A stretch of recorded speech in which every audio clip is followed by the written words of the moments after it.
Hello student, आज हम second year class में आप लोगों को series combination of inductor and parallel combination of inductor पढ़ाएंगे। तो सबसे पहले श्रेणी क्रम में संयोजन इंडक्टर का, तो इस तरह से इंडक्टर है,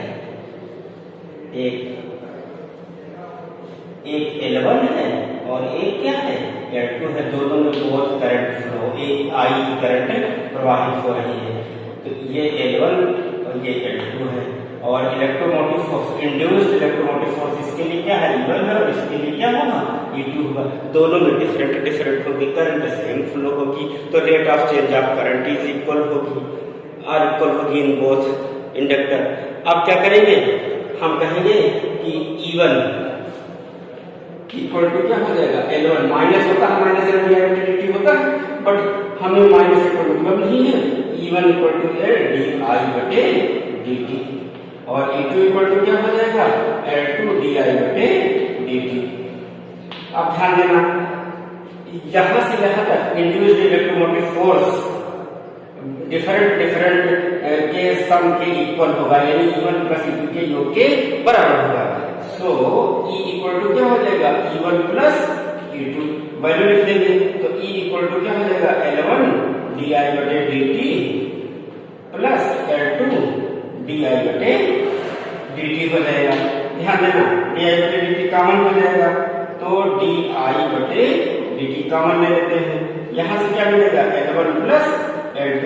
अब ध्यान देना, इस di बटे dt को इधर ले आए तो E अपॉन di बटे dt हो जाएगा। ये किसके इक्वल हो जाएगा L1 प्लस L2 के इक्वल हो जाएगा। अब ध्यान देने वाली बात यहाँ पर है कि अगर total induced electromotive force E है तो L इक्वल टू क्या हो जाएगा E अपॉन di बटे dt। तो इसलिए यहाँ पर स्टैंडर्ड फार्मूला क्या मिलेगा, E अपॉन di बटे dt की जगह पर क्या लिख सकते हैं L। तो L इक्वल टू क्या हो जाएगा L1 प्लस L2। तो ये हो गया सीरीज कॉम्बिनेशन। श्रेणी क्रम में अगर दो इंडक्टर को हम जोड़ते हैं तो अलग अलग दोनों इंडक्टेंस का योग टोटल इंडक्टेंस के बराबर होता है। अब इसी प्रकार हम पैरेलल कॉम्बिनेशन के आपके लिए आप लोगों को बताएंगे। तो पैरेलल कॉम्बिनेशन में क्या होता है, ध्यान देना, पैरेलल कॉम्बिनेशन के लिए इस तरह से एक फिगर बना देंगे। एक इंडक्टर L1 है, एक इंडक्टर L1 है और दूसरा इंडक्टर L2 है। I करंट यहाँ पर फ्लो होती है, इधर जाती है I1 और इधर जाती है I2, और ये है L1 और ये है L2, यहाँ पर I आएगी।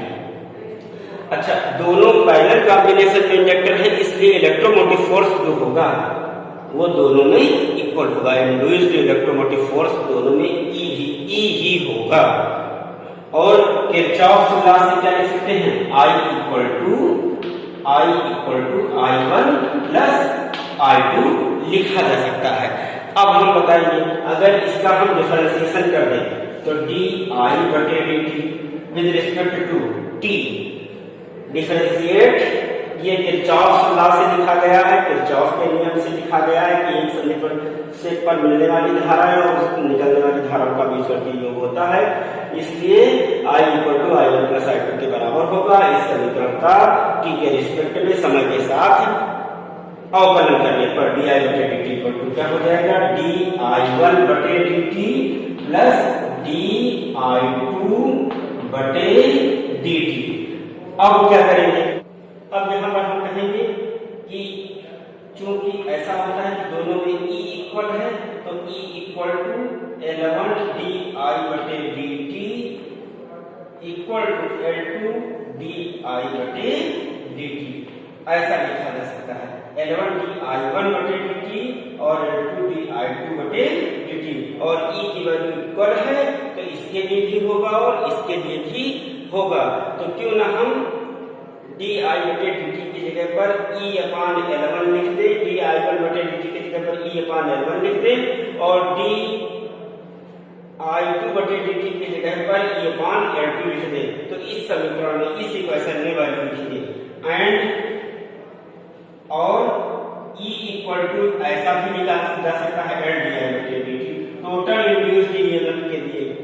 तो क्या लिखा जा सकता है di/dt की जगह पर E/L इक्वल टू di/dt की जगह पर E/L1 प्लस di/dt di2/dt की जगह पर E/L2 E/L2। अब सब जगह से E कॉमन लेकर के कैंसिल कर दिया जाए तो क्या मिल जाएगा 1/L1 1/L equal to 1/L1 और प्लस 1